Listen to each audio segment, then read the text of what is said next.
On the night of his wedding in Lancaster, Pennsylvania, a celebration of love for Liam O'Connell and his new bride, Chloe O'Connell, ended in brutal, unsolved murder, a crime police dismissed as a random robbery. For 5 years, justice remained a silent guest as the man who stood beside Liam at the altar, his best man Evan Riley, feigned grief and offered support. But a chance discovery in the back of a dusty garage would finally unearth the victim's wedding ring, the one object that would expose a killer hiding in plain sight. The 10th of October dawned crisp and clear over Lancaster County, Pennsylvania, a perfect autumn day for a wedding. 29-year-old Liam O'Connell felt an impossible lightness in his chest, a feeling he joked was either profound love or a lack of oxygen from his tuxedo collar. He adjusted the silk knot of his tie, his reflection showing a man on the precipice of everything he had ever wanted. Looking out the window of the historic inn, he watched guests arrive, but his mind was on Chloe, the woman who had recalibrated his entire world. Chloe Miller, soon to be Chloe O'Connell, felt a similar breathless anticipation as her sister fastened the final pearl button on her gown. The dress was an elegant sweep of ivory lace, but it was the radiant joy on Chloe's face that truly illuminated the room. She was marrying the man who made her laugh until she cried and who held her with a quiet strength that felt like home. Their love story wasn't a whirlwind romance, but a steady, deep current that had pulled them both toward this single, perfect day. The ceremony unfolded in a sun-drenched conservatory, the air thick with the scent of white roses and the soft hum of a string quartet. Liam's best man, Evan Riley, stood beside him, a picture of loyal friendship, offering a reassuring smile as Chloe walked down the aisle. Liam's vows were heartfelt and steady, a promise of a shared future whispered to the woman who was already his whole world. When the officiant declared them husband and wife, the applause that erupted felt like the start of a long and beautiful symphony. Later, the reception was a blur of laughter, heartfelt toasts, and the joyful chaos of two families becoming one. Evan's best man speech was a masterpiece of wit and affection, painting a picture of a deep and abiding friendship with Liam that moved many guests to tears. Liam and Chloe's first dance was to a song only they understood, a moment of pure connection in a room full of people. They moved together as one, two people so clearly in sync that their shared happiness was a tangible force in the room. As the evening wound down just after 11, Liam told Chloe he was stepping out for a moment with Evan to retrieve the wedding gifts from his car. He planned to load them into Evan's vehicle for safekeeping overnight, a practical task before they departed for their hotel. He kissed his new wife, a quick and promising gesture, and whispered that he would be right back for their grand exit. It was the last time she would ever see him alive. The minutes began to stretch, turning from a brief interval into a nagging worry in the back of Chloe's mind. 15 minutes became 30, and the final guests began to depart, leaving Chloe standing near the empty dance floor, her smile now tight with concern. Evan returned alone, his expression unreadable, saying he had lost track of Liam after they had loaded the first few boxes. He suggested Liam had probably been pulled into a final conversation with a cousin, a plausible and reassuring explanation. But another 30 minutes bled away into an anxious void, and the festive atmosphere had completely evaporated, replaced by a creeping dread. Chloe's calls to Liam's phone went straight to voicemail, each unanswered ring amplifying her fear. A small search party, composed of Chloe, her father, and a worried Evan, began to comb the grounds of the venue.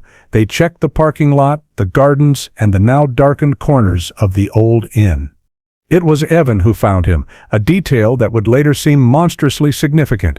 He let out a strangled cry from a narrow, brick-lined service alley tucked away behind the venue's kitchen. Lying on the cold, damp cobblestones was Liam O'Connell, his tuxedo jacket torn and his body still. The celebration of love had become a scene of brutal, incomprehensible violence, his bright future extinguished in the darkness just steps away from his own wedding. The joy of the day shattered into a million sharp-edged pieces, a mosaic of horror and disbelief. Chloe's scream was a raw, primal sound that ripped through the quiet night, the cry of a woman whose life had just been irrevocably broken. The groom was dead, murdered on his wedding night, and the promise of a lifetime together had lasted only a few precious hours. For the new widow, the world had tilted on its axis, plunging her from the highest peak of happiness into the deepest abyss of grief. The dream had become a nightmare from which she would not wake. The perfect day had ended with flashing police lights painting the historic stone walls in strobes of red and blue. The vows they had spoken, full of promise and hope for the decades to come, now echoed as a cruel joke. In the heart of what should have been their first night as husband and wife, Chloe O'Connell became a widow, and a brutal mystery was born. The central paradox of the case presented itself immediately, a question that would haunt the investigation for years.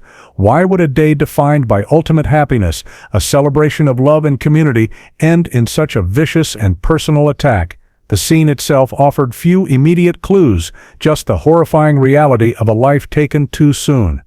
The initial shockwave of the murder radiated outward, leaving a family devastated and a community in stunned disbelief. Liam O'Connell, the joyful groom, was now a victim, a name on a police report.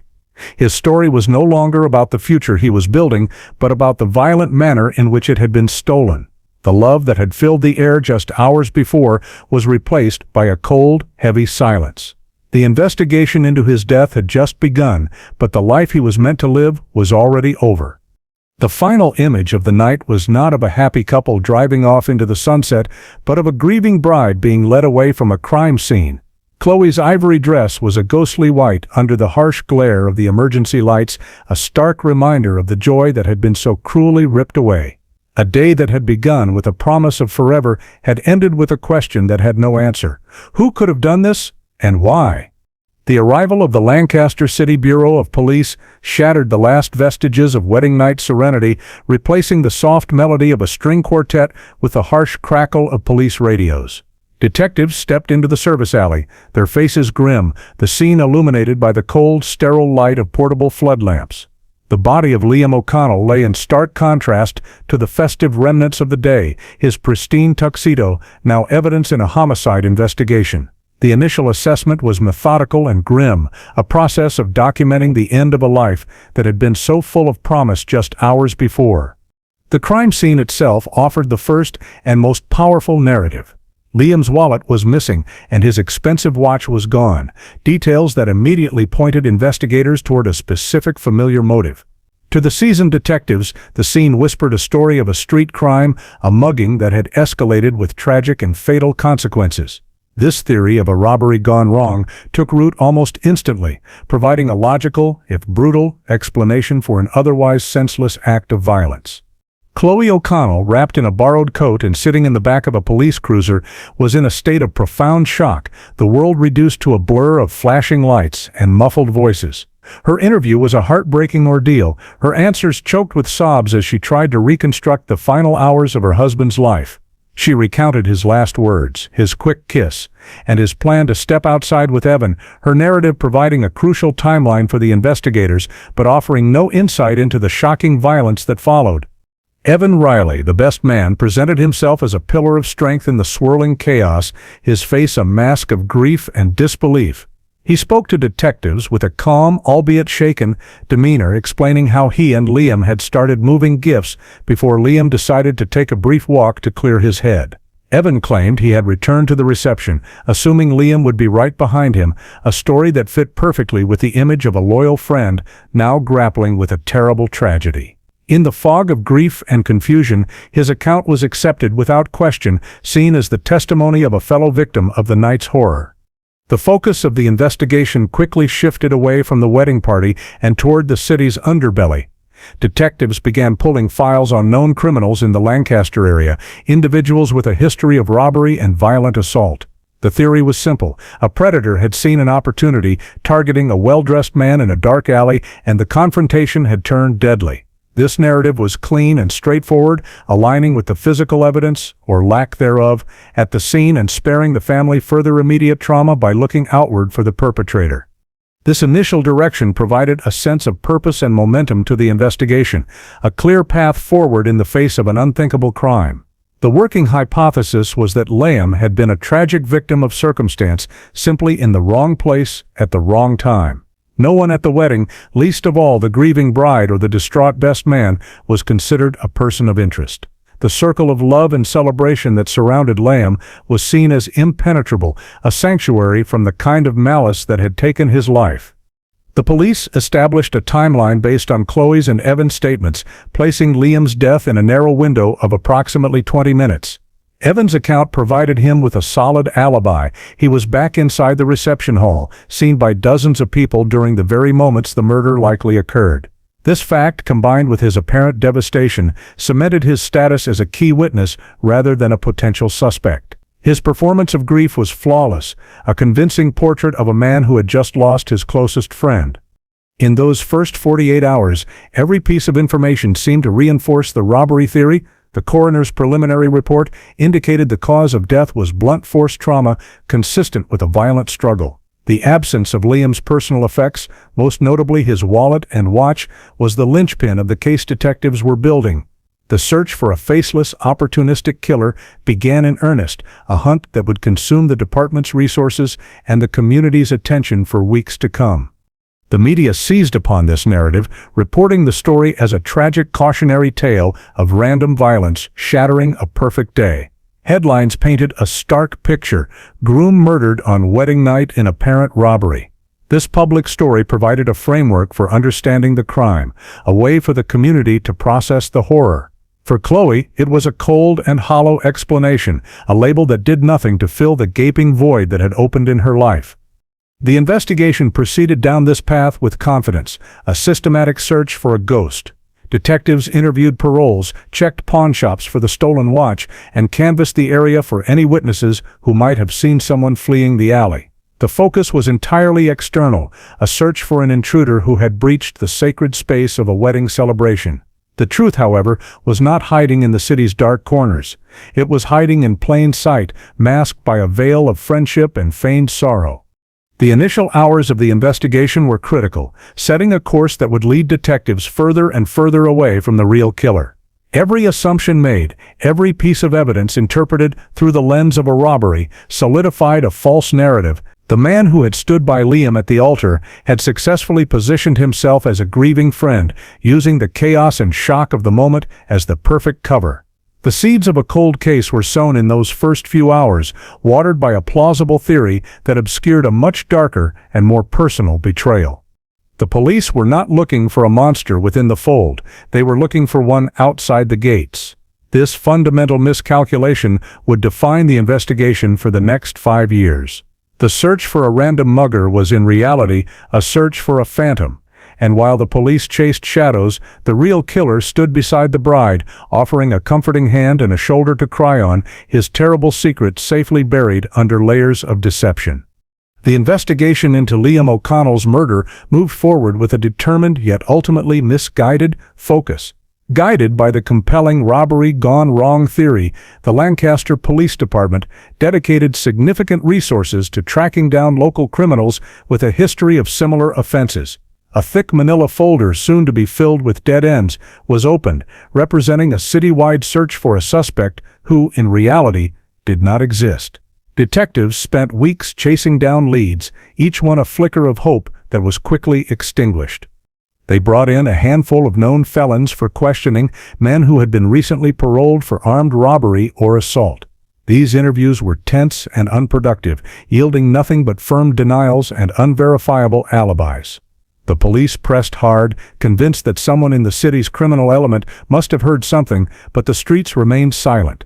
The stolen watch never surfaced in any of the local pawnshops, and no one came forward with information, despite a cash reward offered by Liam's grieving family.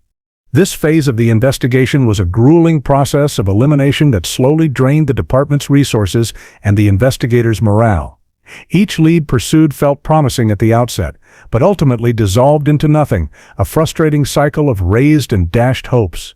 The search for a random perpetrator cast a wide net, but it was a net with holes too large to catch the truth. The detectives were looking for a stranger, a ghost who had slipped into the alley and vanished when the killer had simply walked back into the wedding reception. For Chloe, this period was a torturous waiting game, each day a fresh wave of grief and anxiety. She clung to the hope that the police would find the person responsible, that a swift arrest would provide some semblance of justice, if not closure. Evan Riley was a constant presence during this time, a seemingly inexhaustible source of support. He helped her navigate the horrific logistics that follow a sudden death. From funeral arrangements to dealing with the media, his actions the perfect embodiment of a devoted friend. In the fog of her grief, Evan's helping hand felt like a lifeline, a small point of stability in a world that had been turned upside down. He would sit with her for hours, sharing stories about Liam, weeping with her, and cursing the cruel randomness of fate. He played the part of the bereaved best friend so convincingly that no one, least of all Chloe, could have conceived of the monstrous truth. His presence was a perfect mask, a shield of feigned compassion that concealed the heart of a killer. As the weeks turned into months, the initial momentum of the investigation began to slow. The folder of potential suspects grew thicker, but the case grew colder. The leads had all run dry, and the theory of a random mugging, while still the official narrative, had produced no actionable evidence. The constant pressure on the department to solve the high-profile murder slowly gave way to the relentless demands of new cases, and Liam's file was pushed further down the pile. The failure to identify a suspect had a devastating effect on everyone involved. For the detectives, it was a frustrating and public failure, a blemish on their record. For Liam's family, it was an unbearable silence, an absence of answers that compounded their loss. The official narrative of random violence became a hollow echo, a story that offered no comfort and no justice, solidifying in the absence of any other facts. This slow-moving hunt for a phantom cemented the initial theory in the minds of the public and the police. It had been pursued so thoroughly and for so long that its failure was seen not as a sign that the theory was wrong, but as proof of how cunning the unknown perpetrator was. The case was a classic whodunit, where the who was presumed to be a nameless, faceless criminal who had gotten lucky and left no trace behind. The possibility that the killer was someone known, someone trusted, was never seriously entertained. Evan's role in this period was insidious. He was not just a passive observer of the failing investigation, he was an active participant in its misdirection. He would call the lead detective for updates, his voice laced with frustration, asking if they were any closer to catching the animal who did this. His performance was a calculated masterpiece of manipulation, reinforcing the very narrative that kept him safe from suspicion. The investigation had reached a complete and total dead end. The resources had been exhausted, the leads had vanished, and the political will to keep the case on the front burner had faded. The city of Lancaster moved on, the shocking murder of a groom on his wedding night slowly receding into the collective memory as a tragic, unsolved anomaly. The police had followed the evidence as they saw it, but they had been led down a false path from the very beginning. The truth of Liam's murder was not a mystery to be solved by chasing shadows in the streets. It was a secret locked away in the mind of the man who had delivered his best man speech just hours before committing the crime. The entire investigative effort had been a colossal misdirection, a wild goose chase orchestrated by the killer himself. The trail had not gone cold, it had been intentionally buried from the moment the crime was committed. And so, the official search for Liam O'Connell's killer ground to a halt. The file was stamped unsolved. A bureaucratic term for a story without an ending, the promise of justice for Chloe and Liam's family remained unfulfilled, a heavy weight they would carry for years to come. The investigation was over, but the lie had just begun.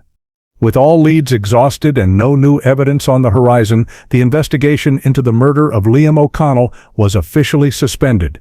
The case that had once dominated local headlines and commanded the full attention of the Lancaster Police Department was relegated to a filing cabinet, becoming another statistic in the grim ledger of unsolved homicides. For the detectives involved, it was a source of lingering frustration, but for Chloe O'Connell, it was a devastating blow, the final, official confirmation that she was truly alone with her grief. The years that followed were a long, silent expanse of time, each day a quiet battle for Chloe to simply exist. She sold the house she and Liam had bought, a place filled with ghosts of a future that would never be, and moved into a small apartment in a different part of town. She returned to her job as a graphic designer, the routine of her work providing a fragile structure in a life that had been stripped of its foundation. The world kept moving forward, but a part of her remained frozen in that cold, dark alley. Throughout this period, Evan Riley remained a fixture in her life, the one person who seemed to truly understand the depth of her loss. He would call her every week, take her to dinner on her birthday, and share a somber drink with her on the anniversary of Liam's death. He became her confidant, the keeper of Liam's memory, a friendship that was in reality a ghost haunting the very investigation he had sabotaged. His continued presence was a monstrous act of psychological cruelty, a killer comforting the widow of the man he had murdered.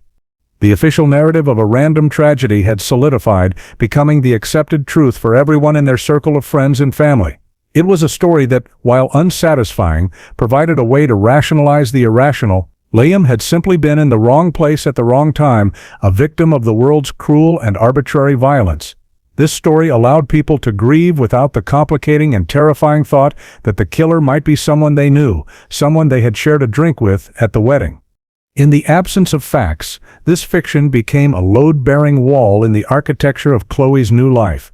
To question it would be to invite a level of chaos and uncertainty she could not bear. She had to believe in the story of the random mugger, because the alternative was unthinkable. Evan, in his role as the supportive friend, carefully tended to this narrative, reinforcing it at every opportunity and ensuring that no one ever thought to look closer to home. 5 years passed in this state of suspended grief. Chloe began to piece together a semblance of a life, finding moments of quiet peace, even if joy remained a distant memory. She started dating again, tentative steps back into a world that still felt foreign without Liam by her side. She held on to the good memories of her husband, the man she had loved so deeply, while the brutal manner of his death was encased in the cold, hard story of a robbery gone wrong. The case file itself gathered dust in the cold case unit, a thick volume of dead-end reports and fruitless interviews. The memory of the crime faded from the public consciousness, eclipsed by new tragedies and the relentless march of time. Justice for Liam O'Connell remained a silent guest at every family gathering, an unspoken and unanswered question that hung in the air. For 5 years, the truth lay dormant, buried under the weight of a convincing lie and the passage of time. Evan Riley, meanwhile, had built a successful life for himself. He had been promoted at his job, had gotten engaged, and was seen by everyone as a man who had admirably stood by his best friend's widow in her darkest hour. He moved through the world with an unnerving confidence, his secret locked away behind a carefully constructed facade of normalcy and compassion. He had committed the perfect crime, not because it was brilliant, but because it was so deeply personal that it was inconceivable. The illusion was complete, a masterclass in deception that had fooled everyone. The killer had not fled the scene. He had stayed ingratiating himself with the victim's family, his performance of grief the final desecrating act of his betrayal. He had watched the police chase phantom suspects, all while knowing the murder weapon was his own 2 hands and the motive was his own dark secret. The case was not just cold, it was frozen in a lie of his making. This long silence was a crucial part of the crime's success.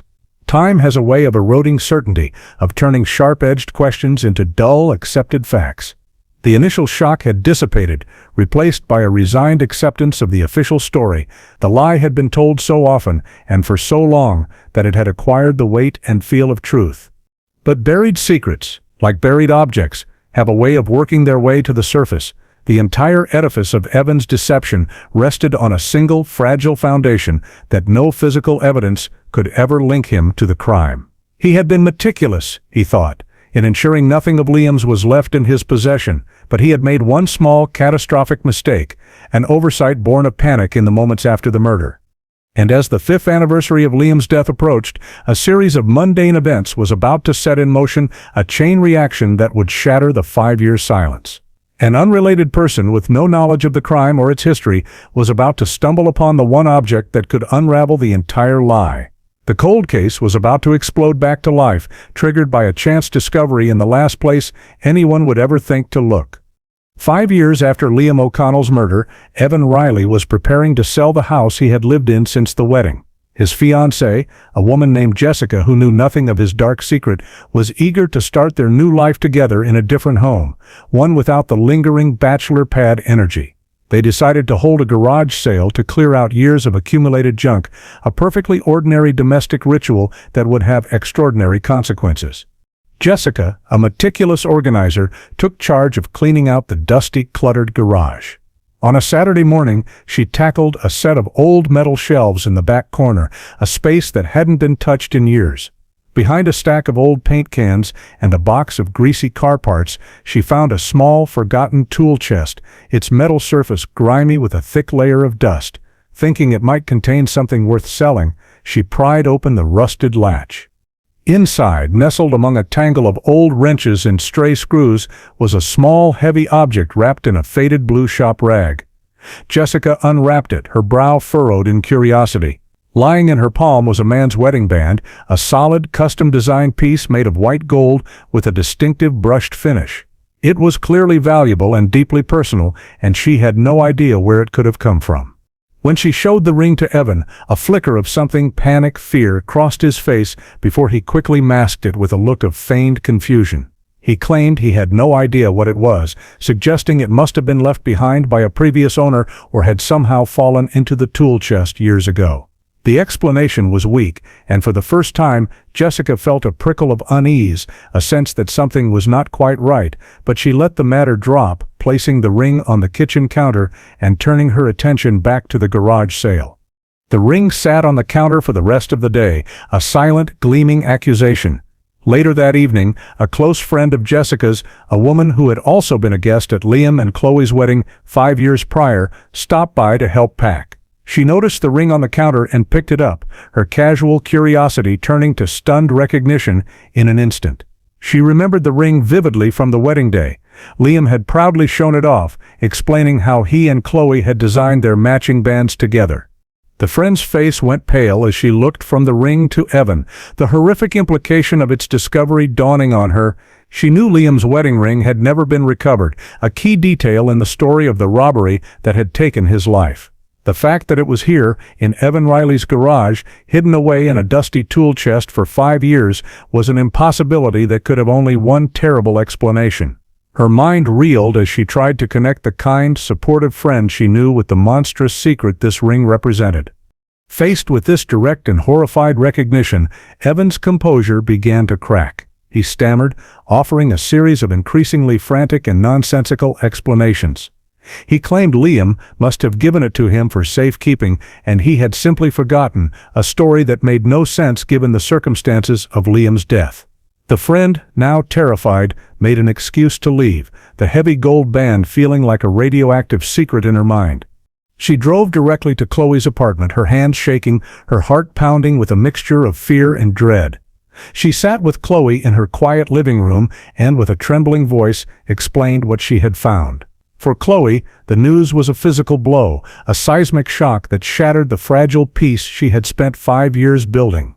The image of Liam's wedding ring, the symbol of their stolen future, being found in his best man's garage, was a betrayal so profound it defied comprehension. The two women sat in stunned silence, the weight of the discovery settling over them. The official story, the one about the random mugger, dissolved into dust. In its place, a new and horrifying narrative began to form, one that recontextualized every act of kindness from Evan over the past 5 years, twisting his support into a grotesque and predatory charade. The man who had held her hand at the funeral, who had mourned beside her, was now the prime suspect in her husband's murder.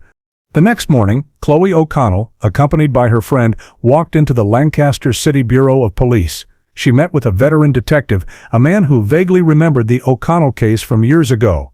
With a quiet, steely resolve she hadn't known she possessed, she recounted the story of the ring's discovery, placing the impossible truth on the detective's desk. The discovery of the ring was the chance event that the investigation had been missing for half a decade. It was not a forensic breakthrough or a piece of complex evidence, but a simple damning object found in a place it had no right to be. It was the key that would unlock the cold case, a promise sealed in gold that had become a secret buried in dust. The long silence was finally broken, not by a confession, but by the quiet testimony of a lost object. The detective listened intently, the significance of the information immediately apparent. A piece of evidence that directly linked the chief mourner to the victim 5 years after the fact was the kind of break that cold case investigators dream of. The forgotten file of Liam O'Connell was pulled from the archives, its pages now infused with a new and shocking relevance. The reawakening of the investigation had begun. The detective from the cold case unit, a seasoned investigator named David Chen, immediately understood the gravity of Chloe's revelation. The wedding ring was not just a piece of jewelry, it was the single irrefutable piece of physical evidence that the original investigation had lacked. Its discovery instantly invalidated the 5-year-old theory of a robbery gone wrong. A common mugger would have fenced the valuable ring immediately, not hidden it in the back of a garage for half a decade. Detective Chen's first step was to discreetly and officially confirm the ring's identity. He met Chloe at a secure location where she provided him with the detailed receipts and photographs from the jeweler who had custom-made the bands. The unique brushed white gold and the specific artisan's mark on the inner band were a perfect match. The ring was positively identified as the one Liam O'Connell was wearing when he was murdered, transforming it from a curious object into the heart of a reborn homicide investigation. The case was officially reopened, a decision that sent a quiet shockwave through the Lancaster Police Department. The discovery instantly shattered the bedrock assumption that had guided the original detectives that the killer was a stranger. The focus of the investigation pivoted 180 degrees, turning away from the city streets and pointing directly at one man, Evan Riley. The best man, once the primary witness, was now the primary and only suspect. This was the first major twist in a case that everyone had considered closed. The narrative was no longer about a random act of violence, but about a calculated and intimate betrayal. The investigators now had to re-examine every aspect of the original case file, but this time through a new and damning lens. Every statement Evan had made, every action he had taken in the aftermath of the murder, was now suspect. The reawakening of the case was handled with extreme care and secrecy. Detective Chen knew he had only one chance to build a case against Evan, and he couldn't risk tipping him off. He assembled a small, trusted team to begin the process of deconstructing the life and lies of Evan Riley. The old case file, once a testament to a dead end, became a treasure map, its pages holding clues that had been misinterpreted or overlooked for 5 years. The psychological impact of this development on Chloe was immense. The grief she had carefully managed for 5 years was torn open anew, but now it was compounded by a horrifying sense of betrayal. She had to revisit the worst night of her life, but this time with the sickening knowledge that the monster she had feared was not a faceless stranger, but a man she had trusted completely. Every memory of Evan's support was now tainted, his comforting words recast as the manipulative whispers of a killer. Detective Chen's team began their work by creating a detailed timeline of Evan's life, both before and after the murder. They subpoenaed his financial records, his phone logs, and his work history, searching for any anomalies that the original investigation had missed. They began to quietly re-interview other wedding guests, asking them to recall Evan's demeanor not just after the murder, but during the reception itself. They were no longer looking for a witness, they were hunting for a killer who had been hiding in plain sight. The existence of the ring in his garage was a problem for Evan with no logical or innocent explanation. It was a ticking time bomb at the center of his life, and its discovery had started the clock.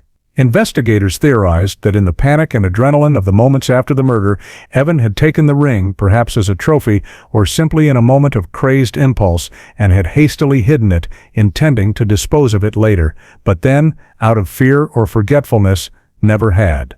It was a fatal mistake, a loose thread that would unravel his entire deception. The central paradox of the case had shifted. The question was no longer who would kill a man on his wedding night, but why would his best friend do it? The focus of the new investigation was singular and intense. The detectives had their man, now they needed to build an ironclad case around him, one that could withstand the scrutiny of a courtroom and deliver the justice that had been denied for so long. The team worked methodically, piecing together a mosaic of circumstantial evidence that, when viewed together, would paint a damning portrait of Evan Riley. His seemingly solid alibi that he was back inside the reception was re-examined. While he had been seen, the exact timing was fuzzy, based on the recollections of guests at a joyful, alcohol-fueled party. Was there a window, however small, where he could have slipped out, committed the murder, and returned unnoticed? The weight of the new evidence rested squarely on the ring. It was the anchor, the irrefutable link between the suspect and the crime. It demolished his credibility and provided the legal and moral justification for a full-scale investigation into his life. The case was no longer cold. It was white-hot, fueled by a 5-year-old secret that had finally been dragged into the light. For Chloe, this period was a surreal and painful waiting game. She had to maintain a semblance of normalcy, pretending she knew nothing, while the police quietly built their case against the man she had once considered a friend. It was a heavy burden, but one she carried with a new sense of purpose. After 5 years of silence, there was finally a chance for the truth to be heard and for Liam to get the justice he deserved.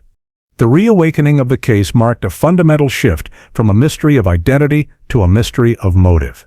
The Hugh was now known with near certainty in the minds of the investigators. The next and most crucial phase of the investigation would be to uncover the why, what secret, what dark motivation could have driven a man to murder his best friend on the happiest day of his life. With Evan Riley firmly established as the prime suspect, the investigation pivoted from discovery to deconstruction.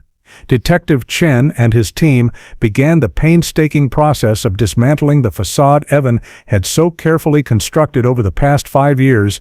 The new theory was simple. The murder of Liam O'Connell was not a random act of violence, but a deeply personal execution, and Evan's original statements were not the testimony of a grieving witness, but the calculated lies of a perpetrator. The team started by forensically re-examining Evan's original interview transcripts from the night of the murder. Viewed through the new lens of suspicion, his words took on a chilling new meaning. His calm demeanor, once seen as shock, now looked like cold-blooded composure. His detailed account of Liam taking a walk to clear his head was reinterpreted as a deliberate lie designed to create a fictional timeline and distance himself from the moment of the crime. Detectives meticulously re-interviewed key guests from the wedding, this time asking questions not just about the timeline, but about the dynamic between Liam and Evan. They uncovered subtle but significant details that had been missed in the initial chaos.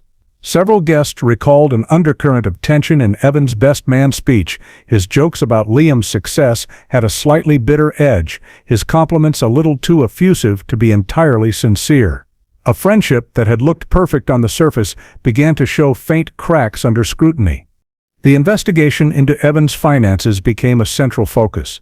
The team subpoenaed 5 years of bank statements, credit card records, and loan applications, creating a comprehensive financial biography. The initial review revealed what appeared to be a stable, if unremarkable, financial picture.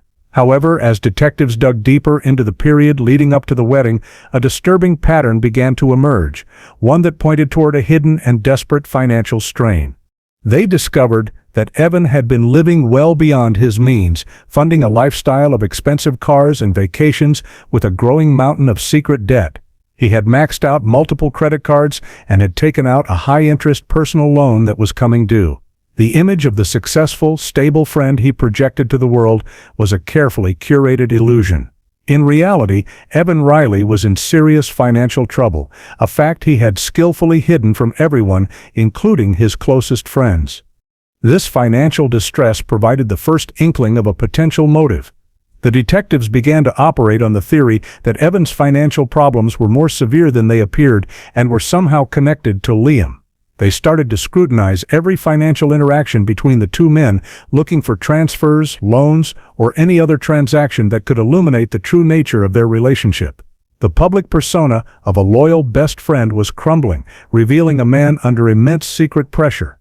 Simultaneously, the team reanalyzed the crime scene, looking at it not as the result of a robbery, but as the site of a personal conflict.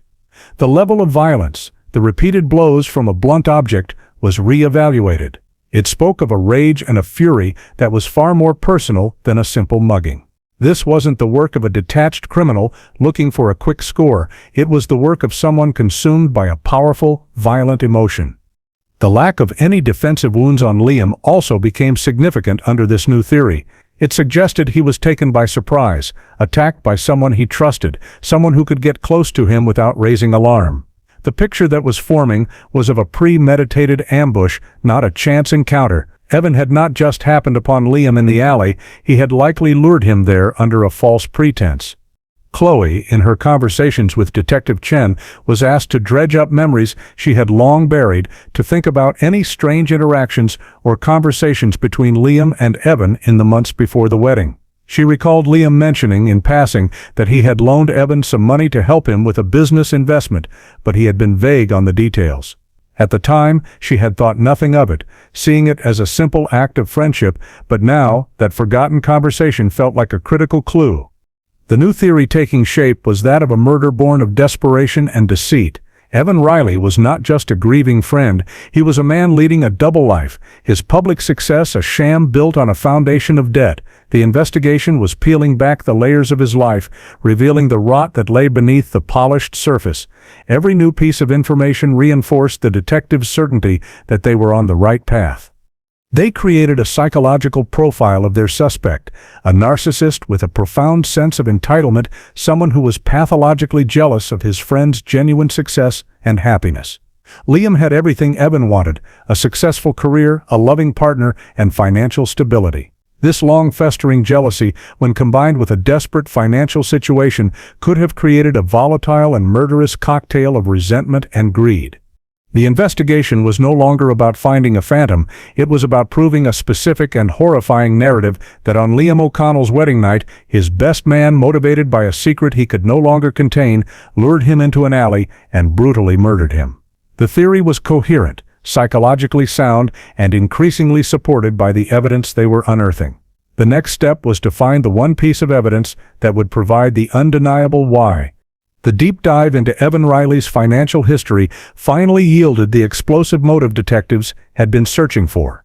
Buried in the transaction history of a forgotten savings account belonging to Liam O'Connell, they found a single substantial wire transfer for $50,000 made to Evan's personal account 9 months before the wedding.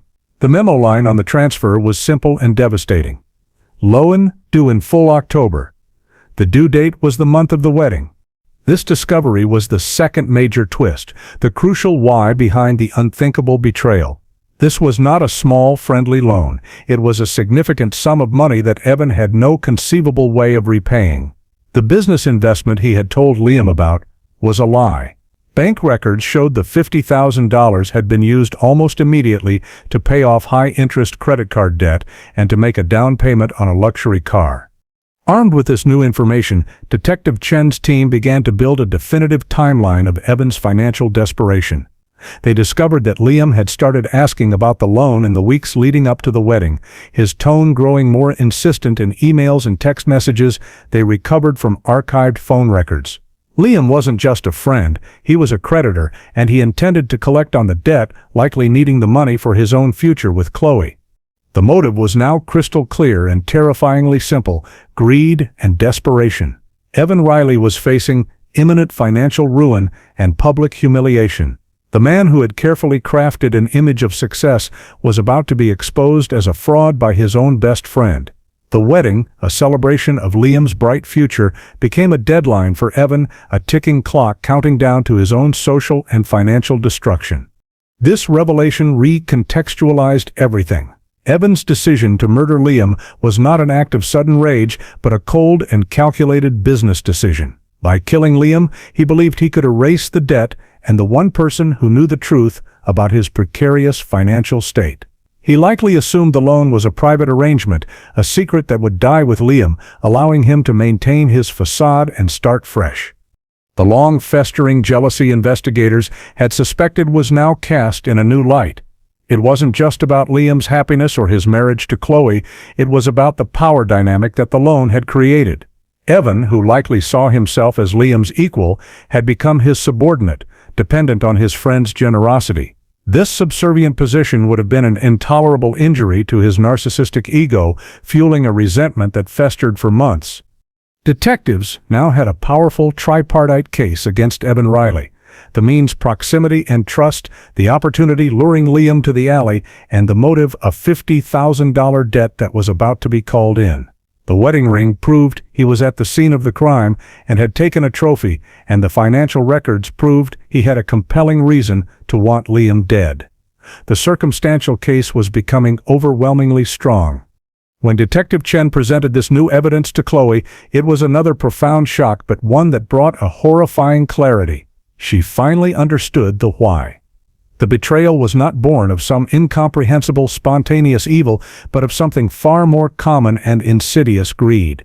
The man she had trusted had murdered her husband for money, a truth that was both more banal and more monstrous than she could have imagined. The investigation continued to gather supporting evidence. They found that Evan had done internet searches in the week before the wedding for terms like how to erase debt after death and statute of limitations on personal loans. This digital footprint was a damning indicator of his premeditation. He had been planning this, researching the financial implications of his crime, while simultaneously preparing to give a heartfelt speech at his best friend's wedding. The team also uncovered that the business investment Evan had pitched to Liam was a complete fabrication.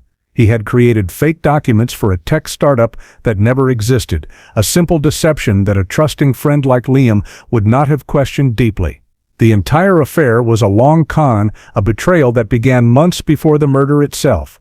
Evan had not just killed his friend, he had been systematically deceiving him for the better part of a year. The discovery of this powerful, hidden motive provided the final piece of the puzzle. The case against Evan Riley was no longer just about a ring found in a garage. It was about a clear, documented, and desperate reason for murder. The investigators were now confident they had everything they needed to confront him, to dismantle his lies, and force a confession. The image of Evan as the supportive friend was now utterly demolished, replaced by the portrait of a cold, calculating predator. His 5 years of comforting Chloe were not an act of compassion but a strategy of self-preservation, a way to monitor the situation and ensure his secret remained buried. He had not only killed his friend but had then cynically exploited the ensuing grief to protect himself. The full scope of his depravity was now laid bare. The stage was set for the final act of the investigation. Armed with the irrefutable evidence of the ring and the powerful motive of the secret debt, detectives prepared to bring Evan Riley in for questioning. They were not just going to interview him, they were going to confront him with the 5-year-old truth and watch his carefully constructed world collapse. The confrontation was scheduled for a Tuesday morning. 2 plainclothes detectives, including Detective Chen, approached Evan Riley as he was leaving his office, the picture of a successful professional heading out for lunch. The request was polite but firm. They needed him to come to the station to answer some follow-up questions about the Liam O'Connell case. Evan, though visibly unnerved, agreed, his confident facade still largely intact as he attempted to project an aura of helpful cooperation. In the stark, windowless interview room at the Lancaster police station, the atmosphere was thick with unspoken tension. Evan sat across the table from Detective Chen, initially maintaining his composure, reprising his role as the concerned friend, eager to help solve this lingering tragedy. He spoke of Liam with practiced affection and lamented the fact that the animal who killed him had never been found. For the first hour, Chen let him talk, allowing him to build the foundations of his own trap. Then Chen calmly slid a small, clear plastic evidence bag across the table. Inside, gleaming under the harsh fluorescent lights, was the white gold wedding band. Evan stared at the ring, and for the first time, his mask of composure completely shattered. All the color drained from his face, his confident posture collapsing as he slumped in his chair, his eyes fixed on the object that sealed his fate. He stammered, his voice barely a whisper, repeating the same weak story he had given his fiancée, that he had no idea how it got there, that it must have been a mistake. But his denial was hollow, his body language screaming guilt. Detective Chen let the silence hang in the air, the presence of the ring doing most of the work for him. It was the physical manifestation of Evan's lie, and its presence in the room was suffocating. After letting Evan squirm in silence for several long minutes, Chen began to lay out the second part of his case. He calmly detailed the $50,000 loan, presenting copies of the bank transfer and the emails from Liam asking to be repaid.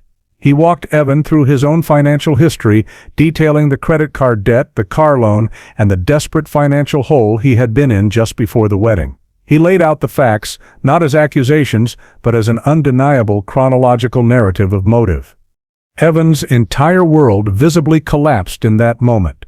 Faced with the irrefutable evidence of the ring and the powerful documented motive of the debt, his alibi and his years of deception crumbled into dust.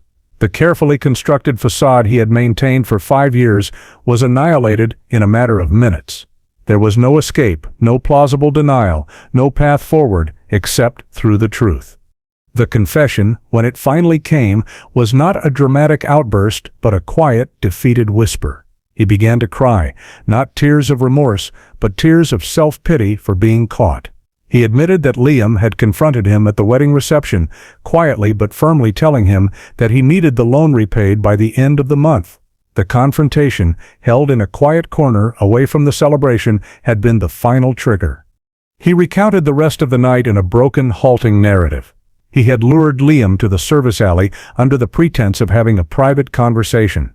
Once there, his desperation and rage had boiled over. He had picked up a loose brick he found lying near a dumpster and had struck Liam from behind. The first blow was followed by a frenzy of violence, a brutal and explosive release of years of pent-up jealousy and resentment. In the panicked moments after the murder, he had grabbed Liam's wallet and watch to create the illusion of a robbery. As an afterthought, he had twisted the wedding ring from Liam's finger, a trophy of his ghastly victory over the man he had both admired and despised. He had run back to the reception, his heart pounding, and had hidden the ring in the first place he could think of, the old tool chest in his garage, before composing himself and rejoining the party. His performance of the distraught best man beginning just minutes after he had committed the murder. The full, cold-blooded story was finally revealed, a confession that matched every piece of evidence the investigators had gathered. The crime was a monstrous mix of calculated planning and explosive rage, a betrayal of the highest order. He admitted to comforting Chloe, explaining that he needed to stay close to her to control the narrative and ensure no one ever suspected him. His 5 years of friendship had been a continuous cynical act of covering his tracks. The confession was recorded, a detailed and damning account of a friendship twisted into a motive for murder.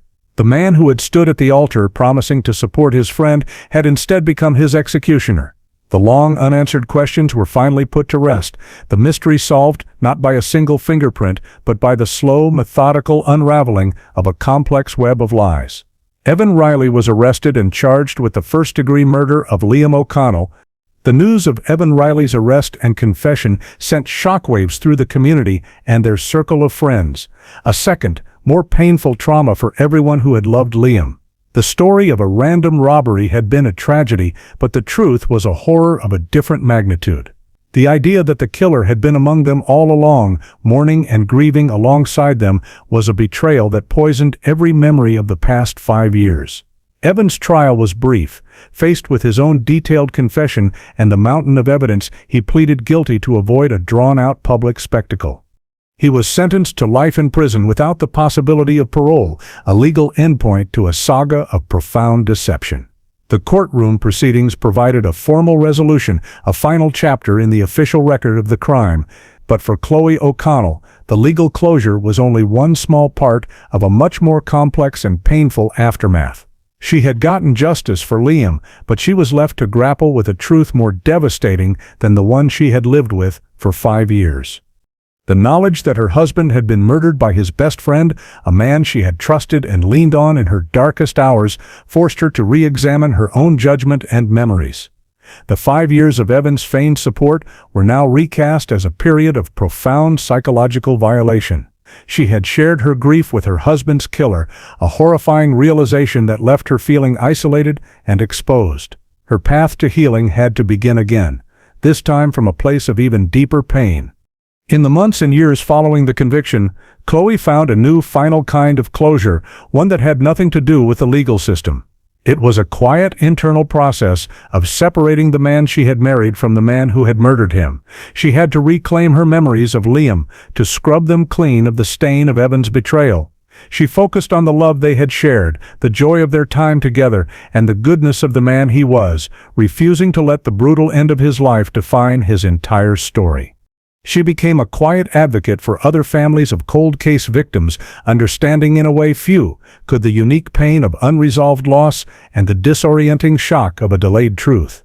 She did not seek the spotlight but worked behind the scenes, offering support and a listening ear. This work gave her a sense of purpose, a way to honor Liam's memory by bringing a small measure of comfort to others navigating the same dark waters. The story of Liam O'Connell's murder became a cautionary tale, not about the dangers of a dark alley, but about the darkness that can hide behind a familiar smile. It was a story about the corrosive power of jealousy and greed and the devastating consequences of a secret left to fester. The symbol of the crime was no longer a faceless mugger, but a wedding ring, an object of promise that had been twisted into an instrument of deceit, hidden away until a chance discovery brought a terrible truth to light. For Chloe, life would never be what it was supposed to be. The ghost of that perfect wedding day would always linger, a bittersweet memory of profound joy and unimaginable loss. But she learned to live with the ghosts, to carry her grief not as a crushing weight, but as a part of her own story. She found a way to move forward, not by forgetting the past, but by understanding it in its full, painful complexity, finally free from the lie that had haunted her for so long.